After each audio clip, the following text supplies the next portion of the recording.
confuse what I'm saying with criticism, because what I'm saying is that in your pristine state you do not need your mind at all. But we have our mind has, instead of being a tool of our soul, our mind has become the domineering factor over our soul. And the reason why it did that was because when we were a child we were abused. And no matter how you term it, it is in the end emotional, physical, whatever, sexual or what, mental, whatever the abuse is, it's still abuse. And that abuse suppresses the soul. And so yes, we've learnt to live in a mind-dominant life. And you look at the world today is a mind-dominant society, right? So we've been taught through this multi-generational to live even in a mind-dominant society as well. Now, I'm not criticising that that happened. No. What I'm saying is we need to get back from that happening back to our pristine state. But we also have to use our mind to do that as well, don't we, in a way? We have to kind of I feel now, no. Now it's very rare for me to have to use my mind now. But yes, when you begin, certainly, because you're so mind dominant that you need to now deconstruct all of the, remember I talked about all the blocks. You need to deconstruct all those blocks, and many of those blocks are beliefs coming from the soul but influencing the mind. So yes, you do need to use your mind to make decisions to help you emotionally. But swap it around. Instead of being mind dominant, become emotion dominant and use your mind as a tool to access the emotion. Yeah? So at the moment, for many of you, your mind is the active controller of you. So in other words, your mind is here dominating everything that's going on in your life, right? What I'm suggesting is you're going to need to turn that on its end, and you're going to have the emotions dominating everything in your life, and your mind helping these emotions to be exposed and lived and experienced. That's what's going to need to occur. Because in my experience of, like, obviously with the spiritual New Age stuff, it's the opposite. It's like thought creates reality, you know, positive thinking, all that stuff. So you can sit here and think of someone you love and you feel love. You can think of someone you hate and you feel hate. So the thoughts create the emotion. Mm. So that goes against everything that they've kind of created. Exactly. So that's really, Obviously you can have certain thoughts that create emotions, but only if those emotions already exist within you. So for example, if you have a thought of a person, and because of a previous interaction, or that person reminds you of a previous interaction, there might be a feeling of hatred associated with that person where you feel like you don't like them. Now that isn't your mind creating that. There's an emotion inside of yourself that because of you thinking about that person triggered this emotion, and that emotion then triggers an additional thought, I hate them. So everything is emotion-centric. And in fact, the transition between the 6th and the 7th sphere in the spirit world, what actually happens is in the 7th sphere you learn to lose your mind. And what I mean by that is that your mind becomes absorbed by the soul. So in other words, the soul, the emotions, passions, desires and all those things become the driving force of your life, and the mind just is a tool that is used to help you do that. That's what actually happens in the transition in the 7th sphere of the spirit world. And you can go through that transition here on earth. And when you go through that transition here on earth, you will feel totally different. You'll feel like you've lost your mind. And you'll actually start feeling you'll feel every single thing that happens without thinking about it very much. Do you follow what I mean? So all New Age philosophy nowadays is saying, think more positive. But has it helped you? In the long run, maybe a bit, right? Hasn't it? But it hasn't changed lots of these passions and desires and feelings that are inside of your soul, right? And the reason why is because that's the true you. That's the bit that's driving these thoughts. That's why it's so hard to think positive. What you will find when you release the emotion inside of you that drives the lack of positive thought, then you will no longer have that thought. Now, can I just say a bit more before I ask any more questions? This is particularly the case with all religious philosophies on earth. You look at all religious philosophies on earth, they all usually have a list of you must nots, don't they?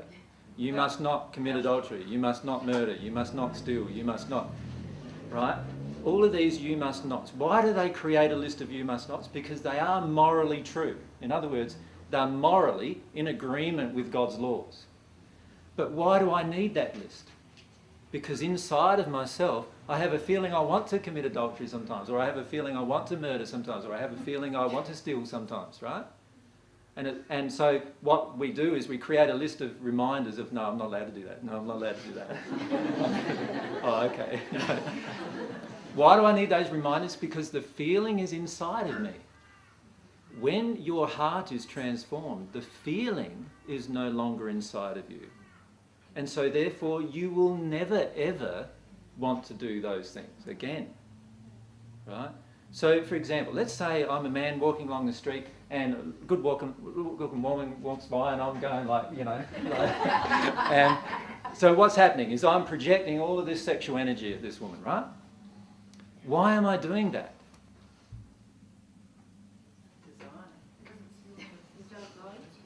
Well, let's say I'm already in a relationship. I'm already in a relationship with a woman I'm saying I love. And yet I'm doing, you know. You can still have desire while being in another relationship. How? It's a lack. Well, I mean, as long as you don't, as my mother-in-law keeps on telling me, it doesn't matter where you get your appetite as long as you eat at home. And I totally... that's a common Australian thing, isn't it? And from God's perspective, it's totally untrue. In the first century, I said, he who is looking at a woman commits adultery in his heart. Right? Why did I say that? Because it's the heart's desire that is motivating the action. So I'm not condemning the action. What I'm saying is we need to look at the action and say, oh, okay, I have a desire for a woman I've never even met, and yet I'm projecting sexual desires at her. And yet I'm saying I'm in love with my partner. How can that be happening? There's got to be something emotionally happening inside of me. Does that make sense? Yeah. Something emotionally that when I release it, I will never look at another woman like that again. And I know many of you men feel that that's not ever going to be the case. but I can assure you it will be. So what is that causal emotion? A lot of it's to do with sexual unworthiness.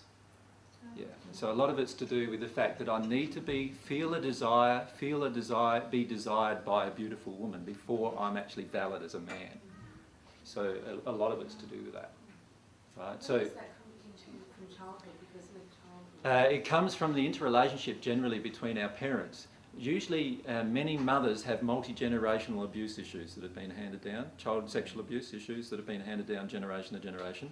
So many mothers, before they're even giving birth to their son, if they have a son, already have an anger towards men sexually. This is sexual anger towards men. Many fathers also have the viewpoint that they can domineer and dominate their women, right? And those two emotions in particular are very much linked to sexuality, and so they get impressed upon the child even in the womb. And so the child has those two emotional damages that they need to experience and release before that particular emotion will disappear. So if I'm desiring, if I'm constantly looking at somebody else other than my partner and not having a passionate desire for my partner, I'm not saying to you, you know, leave your partner. What I'm saying to you, and you can leave whoever you want if that's what you want to do. What I'm saying to you though is there's an emotion driving that. Look at the emotion. When you take the emotion away, then all of those actions disappear as well. You follow me? Right? Now, how many, let's look at the issue of pornography, for example, right? There's lots of women in relationships that are very frightened by their men looking at pornography, right? Okay, and it's a big issue today. What drives a man to look at pornography? There's got to be an emotion, doesn't there? So what's the emotion? As you said, sexual invalidity. Yeah. I don't feel good enough. Yeah, that's right. So there's some really deep underlying causal emotions that need to be looked at, if that's the case, if you want the relationship to be happy. Yeah? And a lot of men get really challenged by that, right? They feel like, no, it's normal. I'm a man, you know. We sow our seed everywhere, you know. So, and it's not true. Like, well, it is true nowadays, but it's not true. The truth is that God created the soul as a complete unit that split into two. Remember I said that in that introductory DV. The soul splits into two. In the end, the only relationship you will have sexually is going to be with your soulmate. And you know what? You'll be so passionate about it that nobody else will ever cross your mind or your heart. Right? Now, the only thing that prevents that from occurring is emotional damage. Emotions within us. Emotions with regard to injuries with masculinity or femininity or both. And we need to allow ourselves to feel them. So I'm not saying, you know, there's no harm in the man saying to his wife, look, the truth is that, you know, there were 5 women today that I looked at when I was walking down the street, you know, and I felt like I'd like to have sex with them. Now, how would you feel as a wife if you heard that? Why would you be angry? You'd be denying your own emotion. Do you see what I'm saying? She would be feeling sexually invalid also, right? So she needs to feel those emotions. If you could have honest dialogue about it, what would happen is your wife, if the wife was in a state where there was no emotional injury, she could say, well, what emotion's driving all that? You know, what do you feel? You know, you could start talking about it at the emotional level. What emotion is driving those desires? What's going on emotionally? But you know what happens most of the time is we judge the person for having that action, do we not? Yeah. And then we want to strangle the person for having those actions, right? And in the end, the emotion, the underlying emotion just gets passed over. Which Right? comes first, the strangulation or the... Yeah. See, most of the time, isn't it? We judge when somebody tells us the truth. So let's say your husband or wife came home, or your boyfriend or girlfriend came home today and said, and we're going to get drowned out for a little while.